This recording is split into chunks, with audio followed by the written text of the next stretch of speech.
आइए दोस्तों, हमारे न्यूज चैनल में आपका स्वागत है। तो जानेंगे छत्तीसगढ़ प्रदेश की आज की सभी महत्वपूर्ण ताज़ा खबरों, ताज़ा अपडेट के बारे में। तो वीडियो में अंत तक बने रहिएगा दोस्तों, ताकि कोई भी ताज़ा खबर छूटने न पाए। और साथ ही साथ वीडियो को लाइक, शेयर और चैनल को सब्सक्राइब करके रखना दोस्तों, ताकि आपको छत्तीसगढ़ से जुड़े ताज़ा अपडेट डेली मिलते रहे। तो चलिए बिना टाइम वेस्ट किए जानते हैं आज की ताज़ा खबरों को फटाफट। तो पहली बड़ी खबर है, छत्तीसगढ़ में फूड स्कैम। पूर्व मंत्री राजेश मूणत ने पीएम को लिखा पत्र, दावा पूरी मात्रा में राशन नहीं दिया जा रहा।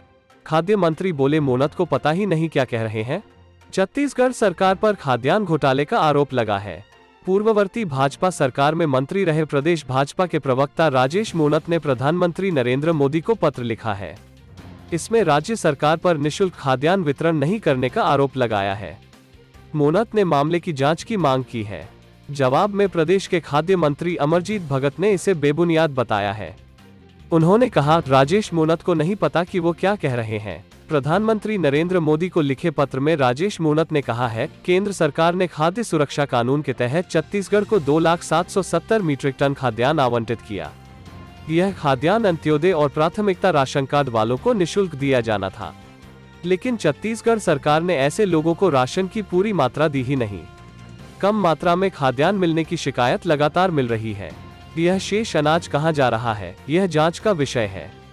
राजेश मूणत ने अपने पत्र में कहा है, एक मंत्री ने इस गड़बड़ी को स्वीकार भी किया है, लेकिन ऐसी अनियमितता जारी है।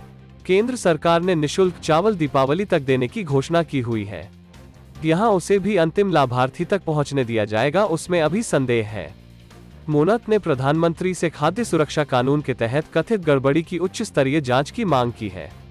पूर्व मंत्री की इसके बाद पूरी भाजपा आक्रामक है, सरकार पर घोटाले का आरोप लगा रही है। वहीं अगला ब्रेकिंग न्यूज है, अच्छी खबर। इस मामले में दूसरे नंबर पर है अपना Chhattisgarh. Raipur health care worker और फ्रंट लाइन वर्कर को कोविड-19 टीके की दूसरी डोज देने के मामले में पूरे देश में दूसरे स्थान पर है। यह जानकारी मंगलवार को भारत सरकार द्वारा आयोजित वीडियो कॉन्फ्रेंसिंग में साझा की गई। इसके अलावा 45 वर्ष की आयु से अधिक की श्रेणी के टीकाकरण में प्रदेश का स्थान पूरे देश में प्रथम 3 राज्यों में है। फ्रंट लाइन वर्कर को दूसरी डोज देने में राजस्थान पहले स्थान पर, छत्तीसगढ़ दूसरे स्थान पर है। साथ ही हेल्थ केयर वर्कर में गुजरात के बाद छत्तीसगढ़ का दूसरा स्थान है। 45 वर्ष की आयु से अधिक की श्रेणी को टीके की पहली डोज देने के मामले में जम्मू कश्मीर, राजस्थान के बाद छत्तीसगढ़ तीसरे स्थान पर है। राज्य की कोविड-19 वैक्सीनेशन नोडल एवं राष्ट्रीय स्वास्थ्य मिशन संचालक डॉक्टर प्रियंका शुक्ला ने बताया कि राज्य में 14 जून की स्थिति में कोविड टीके के 72,94,368 डोज दिए जा चुके हैं। राज्य के 100% front line worker, 91% health care worker और 45 वर्ष की आयु से अधिक की श्रेणी में 78% व्यक्तियों को पहली डोज दी जा चुकी है। साथ ही 69% हेल्थ केयर वर्कर और 69% फ्रंट लाइन वर्कर को दूसरी खुराक। साथ ही अगला ब्रेकिंग न्यूज है, छत्तीसगढ़ में बच्चों, महिलाओं और आदिवासी विकास पर सेंटर ऑफ एक्सीलेंस स्थापित करेंगे यूनिसेफ और एमिटी यूनिवर्सिटी।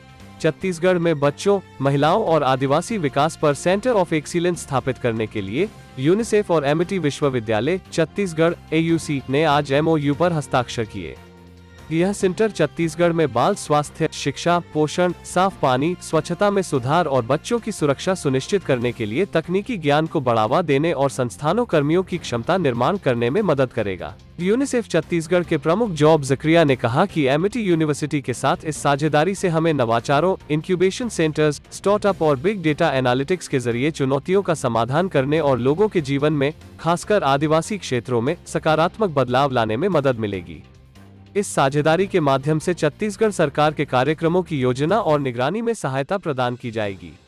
सबसे पहले राज्य के हर ग्रामीण घर में नल कनेक्शन के जरिए जल आपूर्ति सुनिश्चित करने हेतु शुरू किए गए जल जीवन मिशन की निगरानी में छत्तीसगढ़ शासन की मदद की जाएगी।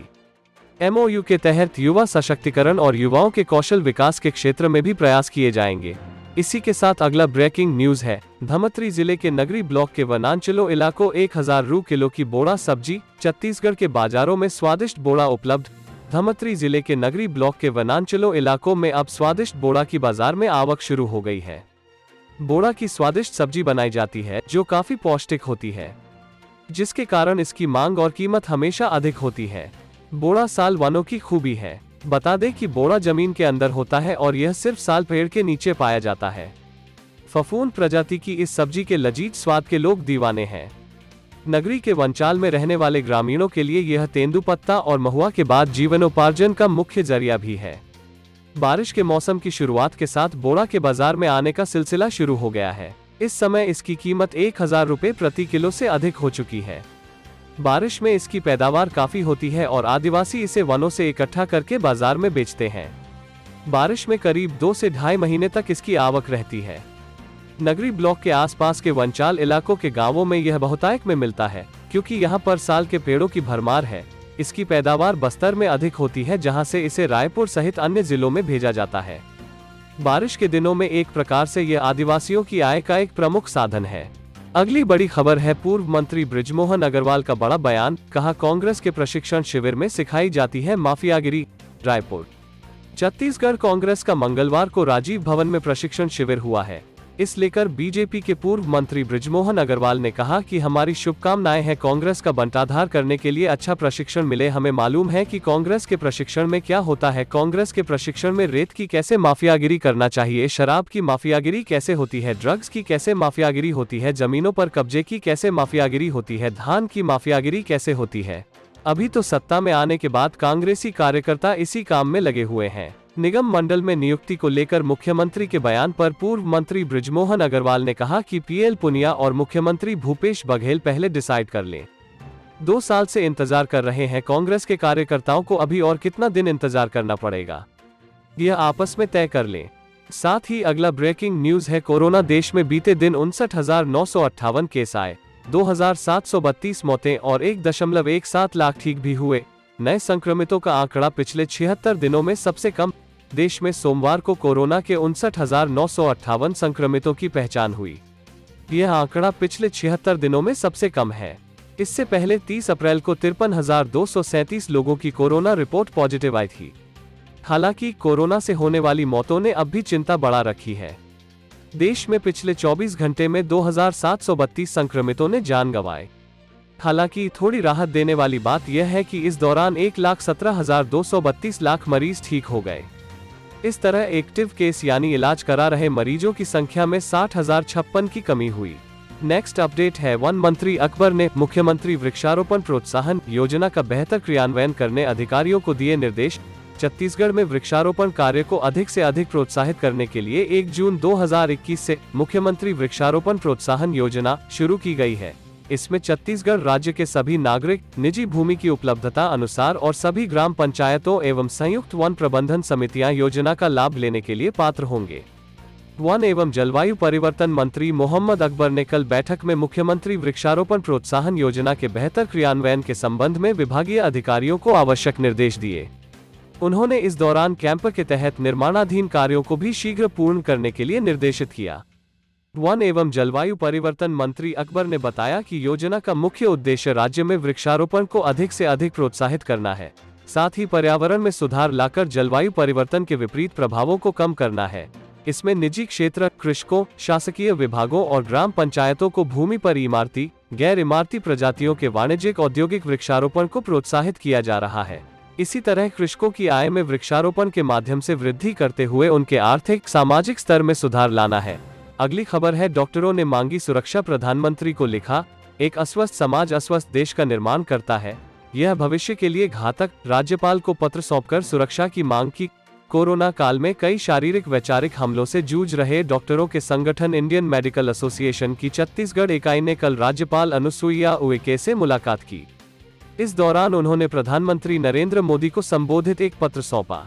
इसमें डॉक्टरों ने कोरोना काल के दौरान की गई सेवाओं और उन पर हुए हमलों का जिक्र किया है। डॉक्टरों ने लिखा है, एक अस्वस्थ समाज एक अस्वस्थ देश का निर्माण करता है, यह भविष्य के लिए घातक है। प्रधानमंत्री को लिखे अपने पत्र में डॉक्टरों ने कहा, कोरोना महामारी के दौरान अपने सक्रिय योगदान के बावजूद हम सभी चिकित्सक बहुत दुखी और पीड़ाग्रस्त हैं। पिछले दिनों देश में बहुत से चिकित्सकों तथा चिकित्सा कर्मियों के ऊपर हिंसक आक्रमण किए गए। बहुतों को मानसिक रूप से प्रताड़ित किया गया। बहुत से युवा चिकित्सकों, महिला चिकित्सकों, यहाँ तक कि बहुत से पुराने अनुभवी चिकित्सकों के ऊपर भी आक्रमण हुए। इस तरह का व्यवहार वास्तव में अत्यधिक मानसिक आघात पहुंचा रहा है। सभी कुछ भूलकर समर्पित भाव से कार्य करते हुए बहुत से लोगों की जान बचाने के बावजूद इन हिंसक आक्रमणों में कई युवा चिकित्सकों को अपनी जान गंवानी पड़ी। इसका असर अन्य चिकित्सकों और उनके परिवारों पर भी हुआ।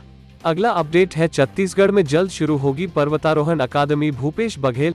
मुख्यमंत्री भूपेश बघेल ने कहा है कि प्रदेश में एडवेंचर स्पोर्ट्स को बढ़ावा देने के लिए छत्तीसगढ़ में जल्द ही पर्वतारोहण अकादमी प्रारंभ की जाएगी। यह अकादमी बस्तर में शुरू होगी। मुख्यमंत्री बघेल ने सोमवार को अपने निवास कार्यालय में छत्तीसगढ़ की युवा पर्वतारोही नैना सिंह धाकड़ से मुलाकात के दौरान यह घोषणा की। नैना सिंह ने मुख्यमंत्री को बताया कि उन्हें 1 जून को दुनिया की सबसे ऊंची चोटी माउंट एवरेस्ट फतह करने में सफलता मिली है। मुख्यमंत्री ने इस शानदार उपलब्धि के लिए नैना सिंह को बधाई दी। उन्होंने कहा कि इस उपलब्धि से छत्तीसगढ़ का गौरव बढ़ा है। बघेल ने नैना सिंह को उनके उज्जवल भविष्य के लिए शुभकामनाएं दी। मुख्यमंत्री से मुलाकात के दौरान पर्वतारोही नैना सिंह धाकड़ ने बताया कि वे जगदलपुर जिला मुख्यालय से 17 किलोमीटर दूर टाकरागुड़ा गांव की रहने वाली हैं। वे वर्ष 2010 से पर्वतारोहण से जुड़ी हैं।